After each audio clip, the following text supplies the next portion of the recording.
Hello friends, அஸ்ஸலாமு அலைக்கும்.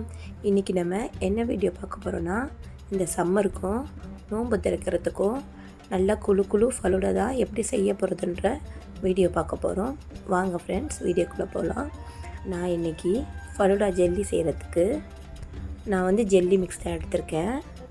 அப்புறம் ஜெல்லி மிக்ஸ் இல்லாமல் எப்படி அகர் வச்சு ஜெல்லி பண்ணலான்னு சொல்லிட்டு இன்னொரு வீடியோவில் நான் போஸ்ட் பண்ணுறேன். இந்த ஜெல்லி மிக்ஸில் 2 பேக்கெட் இருந்துச்சு. அதுக்கு தண்ணி எவ்வளோ அளவுன்ட்டு அந்த ஜெல்லி பாக்ஸ்லேயே இருக்கும்.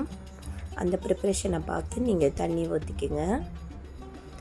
அந்த தண்ணியும் ஜெல்லி மிக்ஸும் நல்லா கரையிற அளவுக்கு நல்லா கலந்து விடணும்.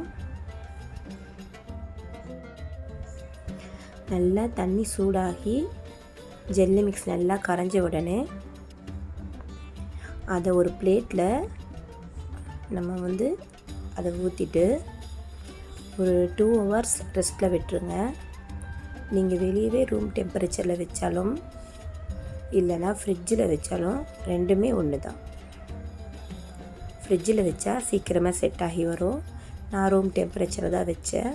இது எங்கள் 2 குட்டீஸ்க்கும் தனியாக கிண்ணத்தில் ஊற்றி வைக்கிறேன்.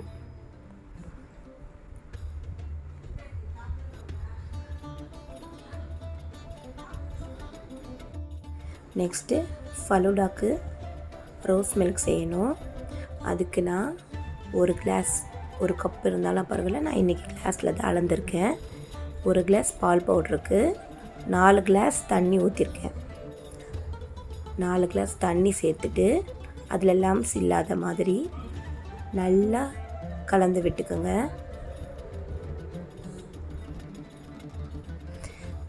எந்த ஒரு கட்டியும் இல்லாமல் நல்லா கலந்து விட்டுக்கோங்க. நீங்கள் இது பிளெண்ட் கூட பண்ணி வச்சுக்கலாம். உங்கள்கிட்ட பிளெண்டர் இருந்துச்சுன்னா பிளெண்ட் பண்ணிக்கோங்க.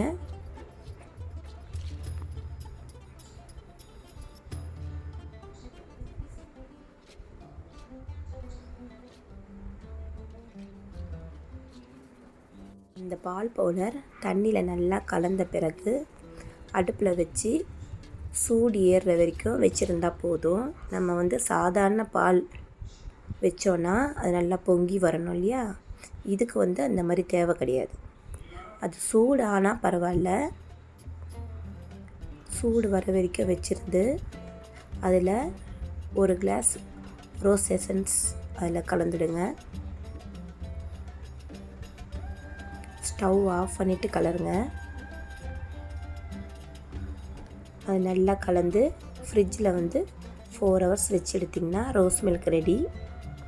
நெக்ஸ்ட்டு சப்ஜா சீடு ஒரு 1.5 ஸ்பூன் எடுத்திருக்கேன் நான். அது நல்லா முங்கி வர வரைக்கும் நல்லா தண்ணி ஊற்றி ஒரு 1/2 hour 10 minutes ஊற வச்சுருங்க. இது ஓரமாக இருக்கட்டும். நெக்ஸ்ட்டு நம்ம செட் பண்ணி வச்ச ஜெல்லி செட் ஆகிடுச்சு. அதை சின்ன சின்ன க்யூபாக கட் பண்ணி எடுத்துக்கோங்க.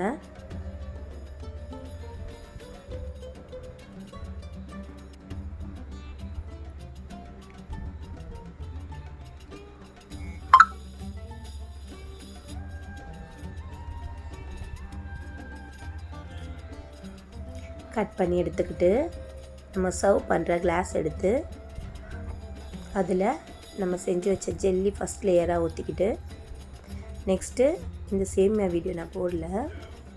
இது எப்படின்னா, நல்லா தண்ணி கொதிக்கிற தண்ணியில் கொஞ்சம் சேமியா, ஃபலூடா சேமியான்னு இருக்குது. நான் வீட்டில் இருக்க சேமியாவே நான் யூஸ் பண்ணிக்கிட்டேன். அது ஒரு லேயர். நெக்ஸ்ட்டு சப்ஜா சீட்ஸ் ஒரு லேயர்.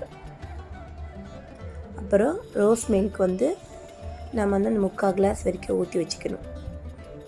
அதுக்கு மேலே நான் அமுல் ஐஸ்கிரீம் வாங்கி வச்சுருக்கேன். வீட்டில் எப்படி ஐஸ்கிரீம் செய்கிறதுன்னு அது ஒரு வீடியோ போடுறேன். ஐஸ்கிரீம் மேலே வச்சுட்டு சர்வ் பண்ண வேண்டியது தான். செம்ம டேஸ்ட்டாக இருந்துச்சு. இதே மாதிரி நீங்களும் வீட்டில் ட்ரை பண்ணி பாருங்கள். பாய்.